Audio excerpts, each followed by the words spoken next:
Good afternoon, everyone. My name is Mike Nichols, and I'm the program administrator for youth development here in Newport News Public Schools. And very shortly, we will begin our session on mind over matter, where we will discuss mindset and mental health. But before we get started, I would like to introduce you to Mr. Cameron Bertrand, our guest presenter for this afternoon. Mr. Bertrand is a licensed mental health counselor with years of experience serving families and youth through the Virginia Board of Counseling.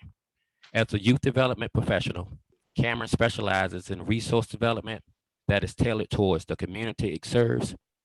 He advocates for and provides wraparound services, trauma-informed care programs, and opportunities of enrichment to Newport News students and families, especially those in underserved areas. Cameron is also the CEO and founder of Violence Intervention and Prevention, otherwise known as VIP LLC, and it provides counseling, mentorship, and advocacy for youth and adults. Please help me welcome Mr. Cameron Bertrand. How's it going, everyone? I hope everyone's doing well today. My name is Cameron Bertrand, as Mr. Nichols mentioned. I've had the honor of being a part of this RISE network since its origins. So this is a very much so empowering for our young men. I really appreciate the work that Newport News Public Schools continues to do for our youth, not only just for our young men, but for our young women as well. So shout out to Bridget Adams and her team over at the Bloom Network.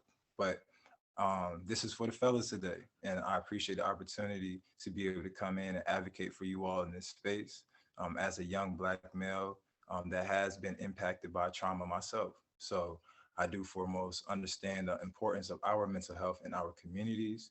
And I think it's very, very important for us to be able to not only be transparent in our growth, but be able to have these conversations with other men. So today, not only will we be talking about positive mindset, and what mental health actually may mean to you all. Hope we can get some engagement and feedback. But if not, nonetheless, I will make sure I leave you all with some coping skills and strategies that I do utilize within my community and in my own personal development, because I think it's really important for us to be transparent, as I mentioned before, in our growth, our personal growth, but also in the discussions we have around mental health. And one thing that is very important for us to understand that our mental health and our trauma may be different, and absolutely can be different for each and individual person. So knowing that trauma informed care is coming from a sense of understanding for the audience that we serve, for the people that we're working with, or even just your peers and your friends. So it's important for us to understand that we all have been through things in our youth and our childhood that may still, and a lot of you all are still in your childhood. So me as an adult, I experienced things in my youth that still pay dividends to this day. So it's important for me to go to counseling and go to therapy, and each of you have these same type of opportunities for these resources within your school network. So if it's not somebody that you meet throughout this week, throughout these conferences, throughout this network, there are so many amazing teachers in Newport News Public Schools that will come in and make sure that if we can't do the things that need to be done for you as an individual, we connect you to those wraparound services that Mr. Nichols mentioned earlier, and we make sure that we can outsource and find somebody in the community that can specialize in focusing on just you. So just know, please don't ever feel alienated or feel alone with the things that you may be experiencing, because we all have gone through our own personal trials and tribulations. So I was hoping if I had anybody on here today, again, if not, I completely understand the virtual learning is a bit different. But if there's anybody on here that wanted to respond and let me, you can either respond in the chat or vocally, you can unmute yourself. What does a positive mindset mean to you when it comes to mental health? Anyone?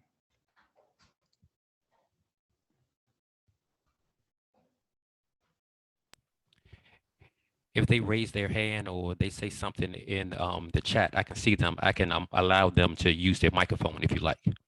Okay, yeah, just let me know. I can't even see who's on here, but I'll talk about a little bit before, and let me know, Mr. Nichols, if you see anybody chime in, so I'll make sure I stop. Yes, So Isaiah has his hand raised. Isaiah, If you would like for me to allow him to talk. please do. What's that for me, Isaiah?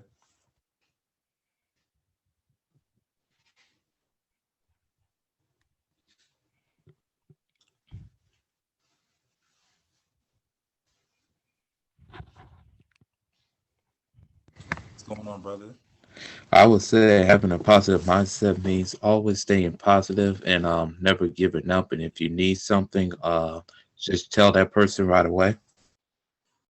Absolutely. Absolutely. That's a great answer. I appreciate your response, Isaiah. Yep. So, what happens when um, you're trying to stay positive, but life just keeps coming at you, right? And you start to feel emotionally worn down and a little bit fatigued, and oftentimes maybe anxiety is through the roof. What are some things that you do to kind of cope with that? I would say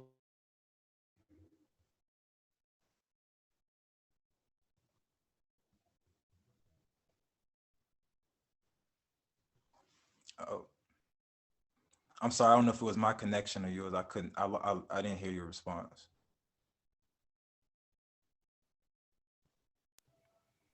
I believe it's his connection. So you may have yeah, to continue on. yeah, there we go. Yeah, that was my connection. Okay, I can hear you clear now. Can you Yep. repeat that? Yep, I said taking a ride out with my mom and dad, whoever's not busy playing video games or just think of happy thoughts. That's good. I like that. And that's something that is very hard for us sometimes. And I'll speak for myself. Um, for those who don't know, I went through a traumatic experience where I was shot 5 years ago. So I didn't always have a positive mindset about what it is that I was going through and what I was experiencing. So I appreciate your response, Isaiah, because, and how old are you, if you don't mind me asking? I am 18 and I go to Denby High School 18, Denby High School. That's what's and up. I'm a senior. You a senior. So when you go into adult life, these are things as well that when life starts to change and you don't have access to those same people in that same village, it's important for us to have coping skills that we can utilize in our own free time, or with a respected adult that like you mentioned. So that may even be in the form of a counselor or a therapist. And I, for one, will say that I think it's extremely important for us all to be indulged in therapy. And I think it's important for us because of the fact that when we have these discussions and these dialogues within the Black community in particular, we don't always have the feedback that's necessary because we don't always have the knowledge that goes along with some of the information that come with diagnoses and the things that we may not even often identify with. So it's important for us to be able to have those things in places and spaces that we can have that information to hold and keep in a tangible sense. So I wanted to make sure I did that with you all today. As I mentioned, when I was shot November 7th, 2015, I didn't have necessarily a positive mindset about what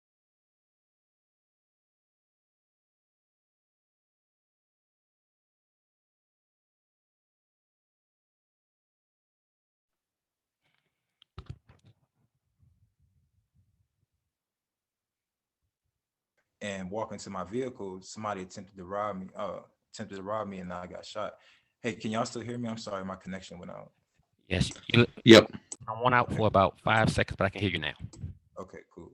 So going through that experience where I was shot 5 years ago, it was important for me to figure out what I wanted to do with my situation because although the police never caught the person who shot me, I had to deal with the fact that even when I go into Norfolk, I could possibly see this person again, right? So my anxiety would be through the roof. So these were things that I started learning breathing exercises and grounding exercises to remind myself that I am in a safe space, that I am protected, that I am okay. So these are the things that I had to go ahead and figure out how to implement in my life to be able to continue on and live my life. I don't have any audio for you, Mr. Bertrand.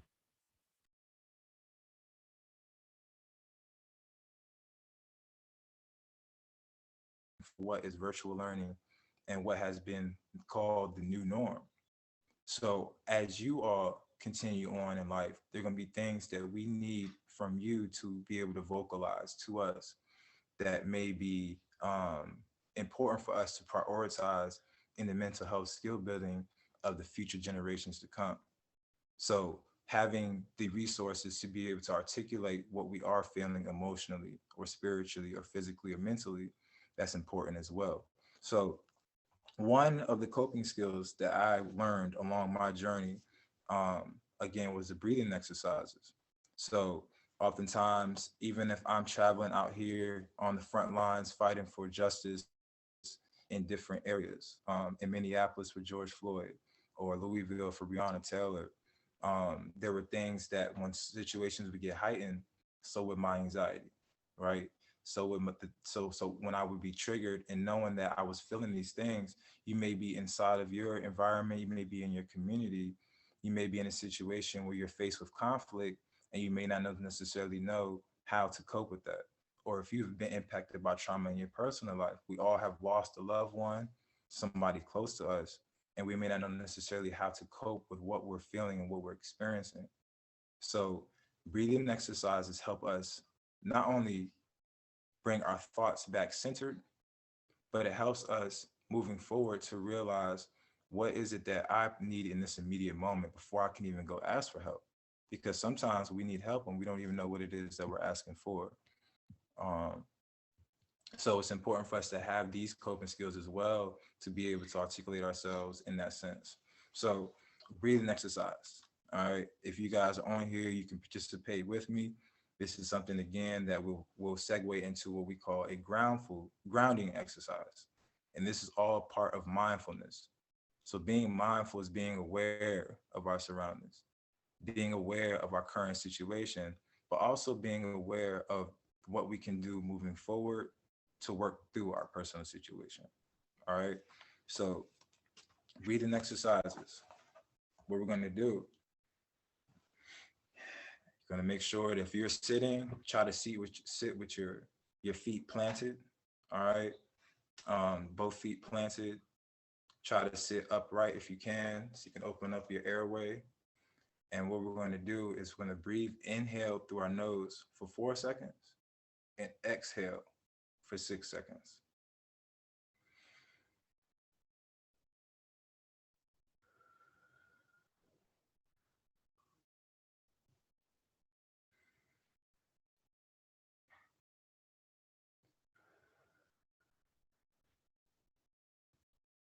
And I want you to continue to do this as I'm talking. Inhale for 4 seconds through your nose. Exhale for 6 seconds out of your mouth.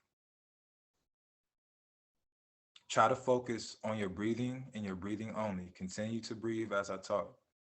As that gets easier, you're going to go up to inhaling through your nose for 6 seconds and exhaling for 8 seconds. So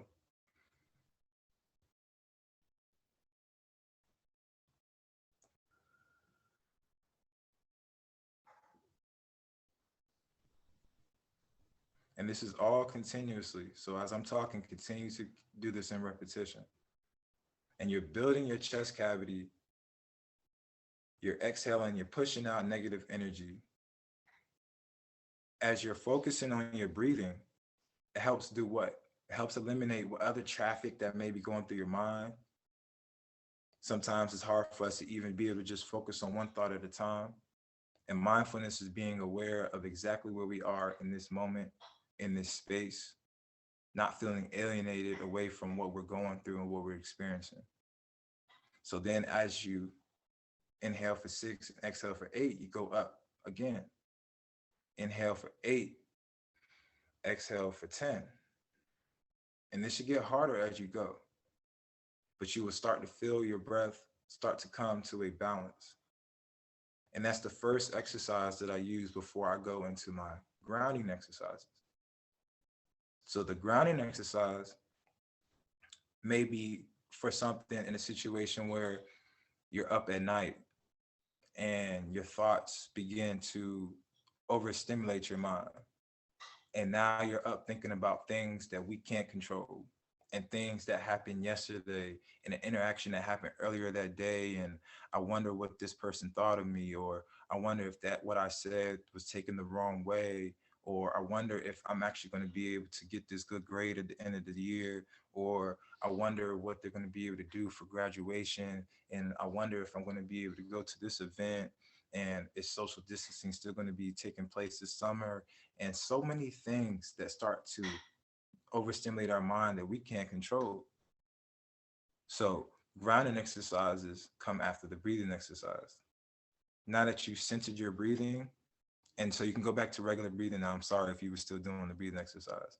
So after you get your breathing centered, you go into this grounding exercise.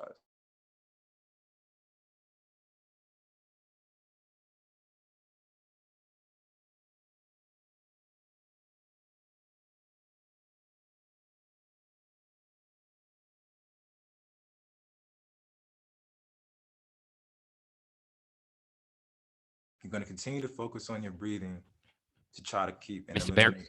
Mr. Bertrand, we lost you for about 5 seconds there. Okay, what was the last thing you were saying? You were talking about just following up after your breathing exercises.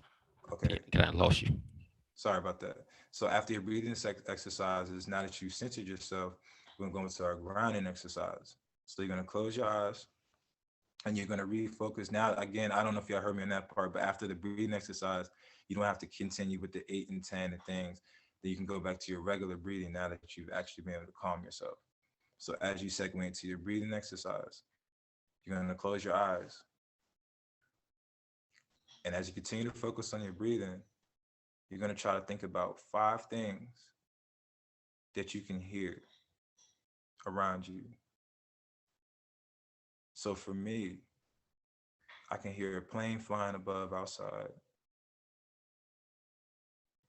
I can hear the cat walking around in the front hallway. I can hear my clothes rustle as I breathe, as my chest goes up and down. I hear birds chirping outside, and I hear the tick of the clock in the hallway. And as I ground myself in this space, it brings me back into the room that I'm in. If my anxiety is through the roof, this is something that after I've been able to calm myself with the breathing, now I've brought myself back into this room. And this may take you anywhere from 5 to 10 minutes to get to this point, right? But even still in doing that, you've been able to occupy your mind that may have been overstimulated with thoughts that build our anxiety. So these are two exercises that I use daily when I need to be able to reaffirm where I am in that space. And starting off with my morning affirmations helps me grasp the day, because even being a man, sometimes I feel like I can't go out and show weakness or show emotion.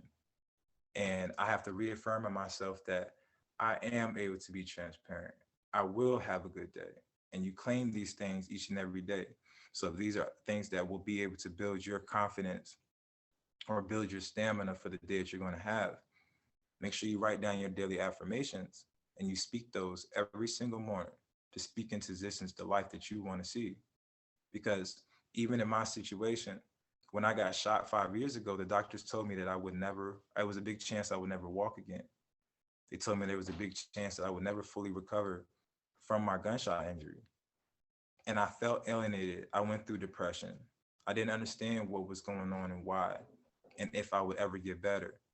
So what I had to do was affirm that, and I had to claim that victory, and I had to claim that for myself, that no matter how long it took, one day at a time, that I would be able to get to that end goal. And being able to build a village around me and using those resources that are available to us, not only through these networks, but through the amazing individuals that work with your school system, because they will go a mile and above for each and every one of you. I've seen it done. So these are the things that I want, and I beg you guys to be able to reach out to us and have that confidence and trust that we will be able to do everything in our power to help you through that situation. Mental health is so important, and that positive mindset is the big start. It's not about being unrealistic. It's not about trying to psych yourself out. It's the exact opposite. It's about knowing that this is where I am currently and that it will get better one day at a time. So even though I still go to physical therapy, even though I'm still partially paralyzed, even though I still can't run and I played college football and I did all these things growing up, that I can't currently do. But I do believe that every single time I'm able to have opportunities to speak with amazing young men like yourselves, and when I'm able to go into my community and even just help one person, that one person could have been you or me. So it's important for us to know that even if we're able to turn our pain into our passion for helping others, if we're able to be transparent in what we're going through, that's the biggest way to find out that we're not alone. We're not alone. And there are people who will take advantage of that. There are people who will try to manipulate your transparency and make it your weakness. But that is where we reaffirm ourselves again, gentlemen. That is where we go in and we're able to also show that, oh, I'm sorry, there's ladies on here as well. So young men and ladies, I want to make sure that we understand that even in being our brother and our sister's keeper, that this is mutually exclusive. It's important to know that if we're going to be our brother's keeper, it's important to make sure we call them out when they're not being the gentleman to our young women. It's important for us to know that young men and young women, we identify with our traumas differently. And that goes back to the trauma informed care that we experience. So important for us to know that if we are able to unify in all of our efforts to be able to work through our personal traumas, that's really important. And having a plan to do it, guys, it's really important. So even if you wanted to try this is something that I use not only with some of my clients and my students and my mentees, but I created a plan. I created a plan not only for myself, but for the people that I love and care about, because mental health counseling is really important to me. I call it an initial service plan. So people who work in the mental health field, they may be familiar with this. The only difference is that we don't use a clinical diagnosis. So these are things that if you guys want to try to use this in your personal daily lives and share it with your other friends, the other young men and women that may not be on this call today, it's important for us to share information, guys, because our mental health is so important. If we were to go out and we were walking down the street and we twisted our ankle, the first thing we would do is we would go home, we would ice it, we would maintain it, right? But with our mental health, even through social media, we take traumatic blows every single day and we're not treating it. So the coping skills that you guys heard today are only two of many. There's so many more, and I'll make sure if there's any more information you guys would like, we can send that out. And it's accessible on the internet as well. But this is one that having a plan and sticking to it, you can write out a plan for yourself. You can write out a plan for your friends, but more importantly for yourself. And you can be a role model and show that this is what I'm doing daily to work on my personal growth and my growth in the community, because it's important for us to go out and work through our passions in the community. So having a plan is an ISP. All right. These are things that we like to do with our students because it's able to focus and prioritize your needs and your needs only. Right. So for me, going through a gunshot injury, I have different goals that I would like to accomplish. But for one, I wanted to make sure that I regain my confidence. I wanted to regain my confidence because being in a situation where I was shot, I wasn't confident about going into the community or going into certain spaces again. So I had to remind myself that what happened to me happened for a reason, and it was to help other people that may have been in my situation. So my personal center goal was to work on my confidence with my injury, right? But I also wanted to work on my mental health, and I had to break down what did that look like for me. And for me, it was my anxiety and my depression. So knowing that if I'm working a lot and I'm not going through and I'm not actually facing the things that I'm experiencing, that I needed to either start journaling and writing it out until I was able to go to therapy. And that was important as well. So my three personal center goals, whatever your goals may be for you, if it is that you want to work on being able to sleep better, because that's a big part of our mental health, guys.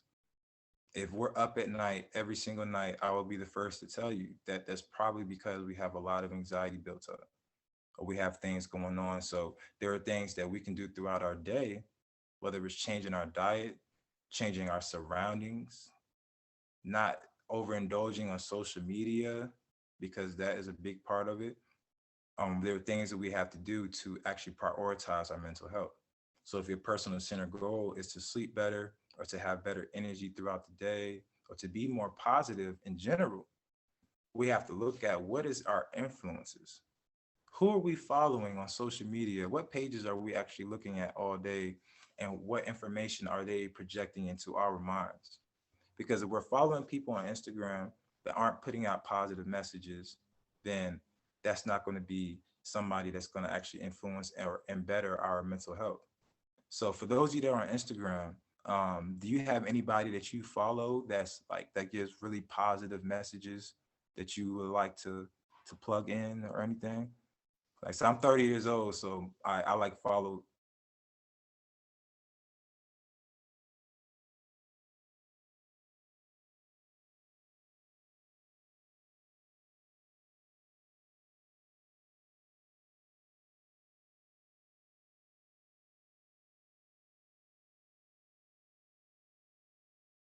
Grownish the show. I have Facebook. I follow Grownish the show.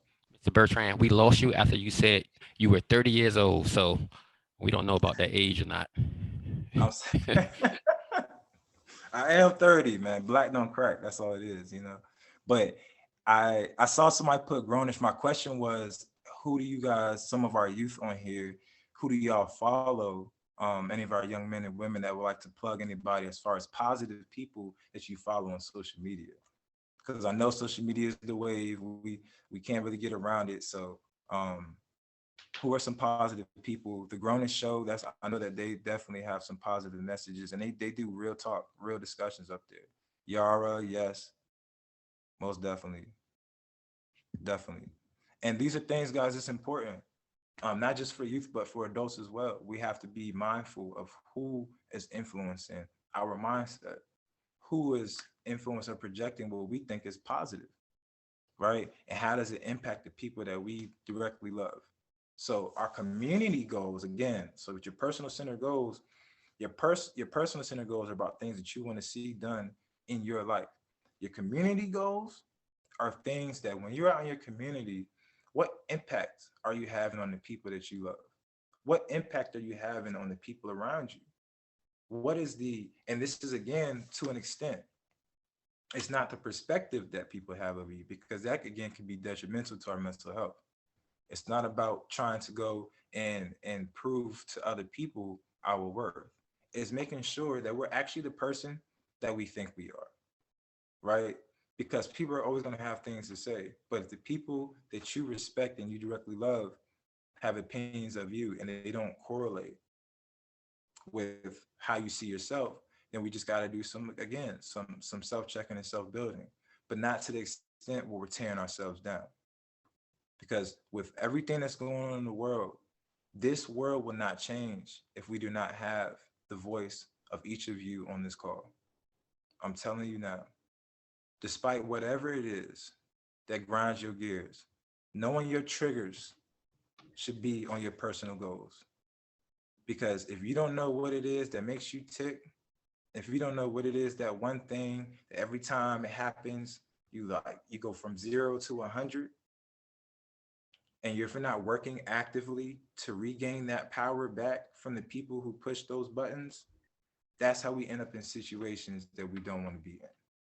But we're up regretting and we're thinking like, oh, man, if I had to just breathed and worked through that, if I had to just articulated my thoughts better, my words better, my actions better, maybe I wouldn't be in this situation. So I have a question on here as well. And so knowing your triggers, guys, I know y'all get 3 of them. I asked that one of them be, knowing your personal center goals. I know we have 3, but I asked that one of them be knowing your triggers, because it's important that we never allow people to have any type of power over us and how we respond to situations, because that's a real thing. A question on here, when it comes to mental health, how do we eliminate the stigma of seeing a doctor means you are weak? That's a great question. So when we have situations where we are in pain or we're actually struggling and we don't go and help ourselves and we don't get the help that we need and we continue to struggle through it in the darkness, and we struggle through it, and it becomes detrimental to our own personal health. And now we're no good to ourselves. And now we're no good to the people who depend on us. And now we're no good to the dreams that we wrote out since we were a kid. And now we can't go out and be the person that we needed when we were younger. And all these things that start to eliminate what it is that we are capable of doing. The minute that we let that take a back seat to actually going and finding the help that we need, that is the definition of a weakness, because we have to be able to work through and understand that we are literally harming ourselves when we go and listen to others about our personal growth and development, because you don't know what that next person might be doing. They may be telling you that's weak, meanwhile they're going to see their therapist every Friday. You might have, and it happens in the community all the time, we have music that comes out with rappers that portray a life that they're not living, and they won't tell you that. And it's important that people know. That's why I talked about transparency, guys, because if we're more transparent about what we're going through and the fact that therapy is the bomb, and it gets you to where you need to go, and it helps you get your power back and helps you get to where you need to be in life. When we learn those actual things, that's the real plug.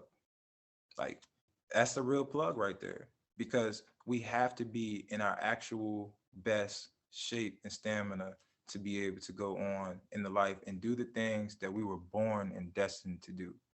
Is really important.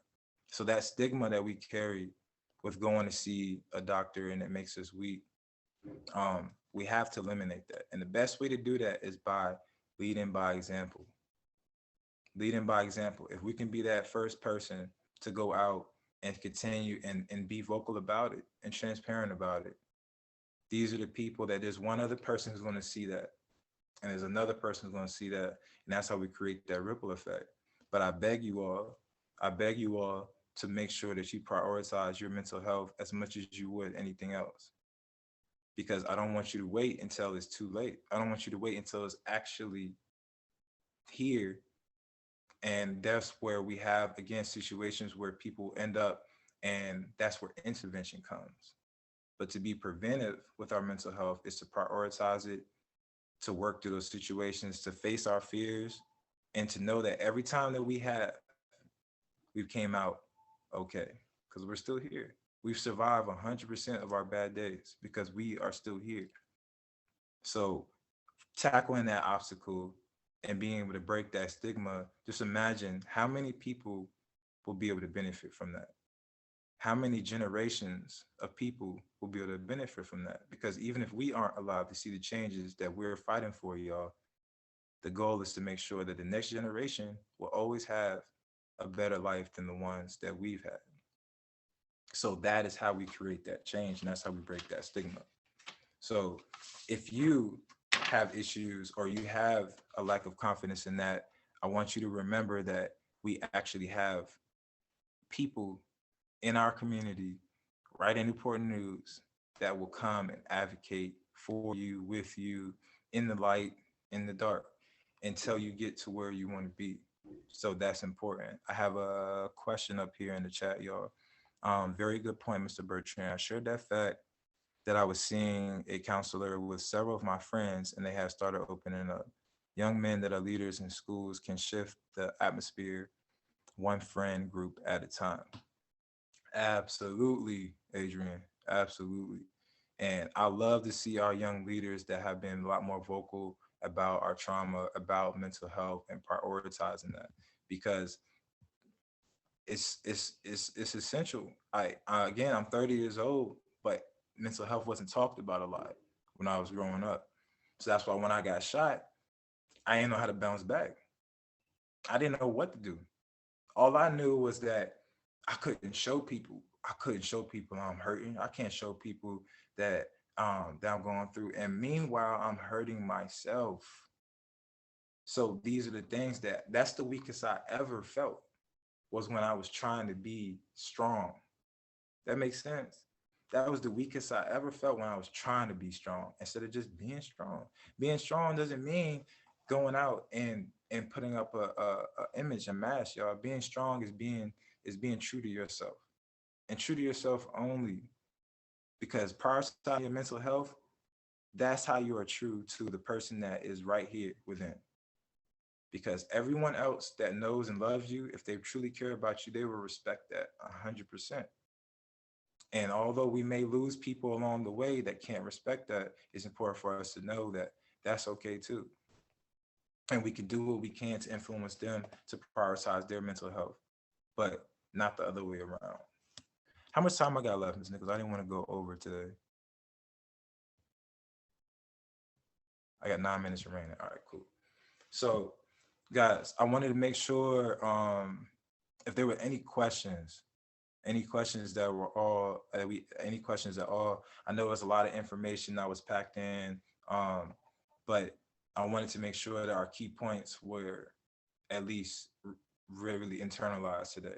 Having a positive mindset and having the coping skills to keep a positive mindset. All right. And making sure that we're prioritizing our mental health. So the initial service plan, the coping skills, these are things that I wanted to leave y'all with as far as tangibles today. Um, if you need help finishing your service plan, that's your blueprint for yourself. You stick to it. You create it for yourself. You stick to it. Where did you live growing up? And was your childhood rough? I moved around a lot. Great question. Isaiah asked, where did you live growing up? And was your childhood rough? Yeah. I moved around every year of my life. My pops was in the military. My parents provided a very great life, but also they couldn't protect me from everything that happens just in the community. Having a great upbringing allowed me to be able to work through those situations. But being around your friends that didn't have that same upbringing, it makes you feel obligated to try to help them and pull them along. And when you're going places in life where they're not trying to go, it makes it really hard because you don't want to leave those people behind. And you don't want to feel like and you deal with the you think you're better than us and the things that you may deal with growing up when you start actually prioritizing your life.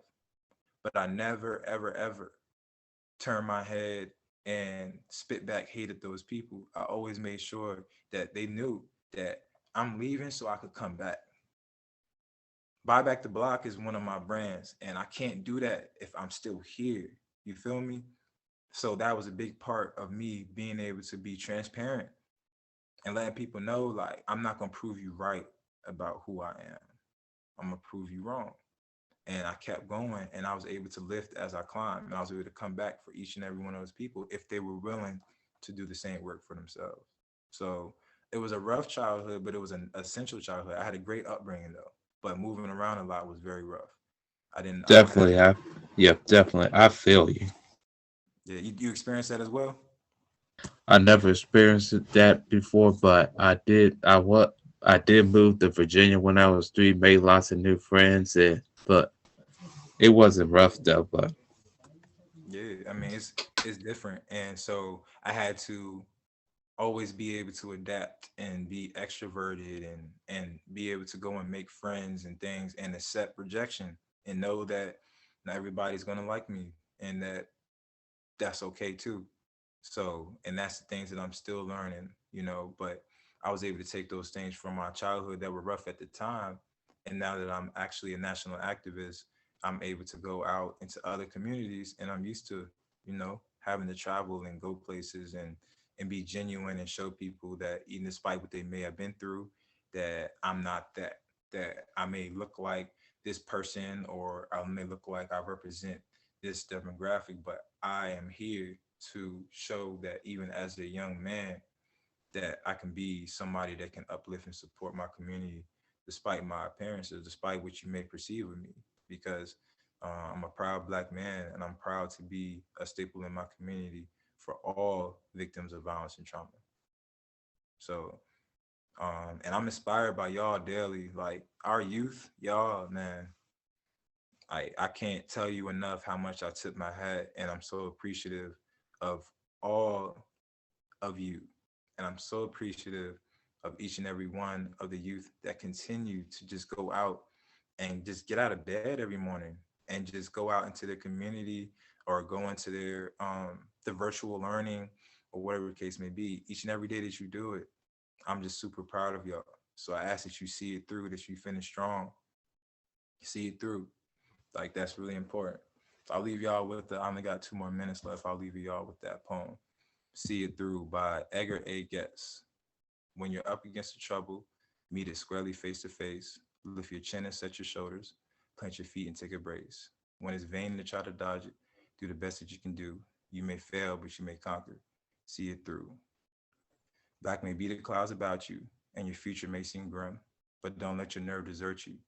Keep yourself in fighting trim. If the worst is bound to happen, in spite of all that you can do, running from it will not save you. See it through. Even hope may seem but futile when with troubles you're beset. But remember, you can rise from it.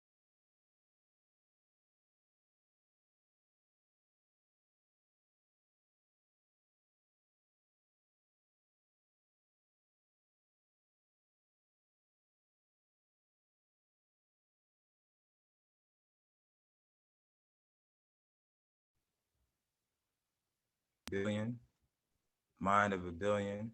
Oh, lost connection again. Yeah, you lost connection with us with beset about show your mind your troubles. Oh wow. What it went halfway through? Um, towards the end, I believe, but so I don't know if you want to repeat it, but I got the gist of it. Powerful poem. If you could share that, who is that? If I could put that in the poem, I mean Yeah. in the chat. Sorry, that's See It Through by Edgar A. Guess. See It Through by Edgar A. Guess.